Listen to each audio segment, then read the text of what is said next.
ಪೇಜಾವರ ಮಠದ ಮಠಾಧೀಶರಾದ ಶ್ರೀ ವಿಶ್ವ ಪ್ರಸನ್ನ ತೀರ್ಥ ಸ್ವಾಮೀಜಿಗಳಿಗೆ ಅಭಿವಂದನಾ ಸಮಾರಂಭ ಕಾರ್ಯಕ್ರಮ ಬಹಳ ಅದ್ದೂರಿಯಾಗಿ ಜರುಗಿತು. ಶ್ರೀ ವಿಶ್ವ ಪ್ರಸನ್ನ ತೀರ್ಥರು ಪೂರ್ಣ ಪ್ರಜ್ಞಾ ವಿದ್ಯಾಪೀಠ ಅಯೋಧ್ಯೆ ಬಾಲರಾಮನ ಪ್ರತಿಷ್ಠಾಪನಾ ಕಾರ್ಯ ಮತ್ತು ಮಂಡಲೋತ್ಸವವನ್ನ ವೈಭವಯುತವಾಗಿ ನೆರವೇರಿಸಿದರು. ದೊಡ್ಡ ಗಣಪತಿ ದೇವಸ್ಥಾನದಲ್ಲಿ ಪೂಜೆ ಸಲ್ಲಿಸಿ ಅದ್ದೂರಿ ಶೋಭಾಯಾತ್ರೆಯ ಮೂಲಕ ಶ್ರೀ ವಿಶ್ವ ಪ್ರಸನ್ನ ತೀರ್ಥ ಸ್ವಾಮೀಜಿಯವರನ್ನ ಭವ್ಯ ಮೆರವಣಿಗೆಯಲ್ಲಿ ಸ್ವಾಗತ ಕೋರಲಾಯಿತು.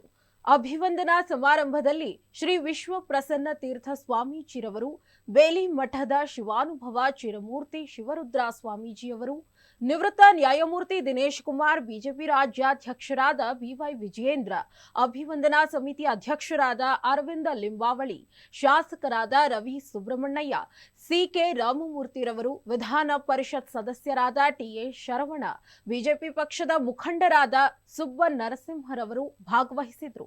ಈ ಭವ್ಯ ಮೆರವಣಿಗೆಯಲ್ಲಿ ವಿವಿಧ ಕಲಾ ತಂಡಗಳು ಮತ್ತು ಬೈಕ್ ಜಾಥಾ ಮತ್ತು ಮಹಿಳೆಯರು ರಾಮ ಭಜನೆ ಮಾಡುತ್ತಾ ಸಾಗಿತ್ತು.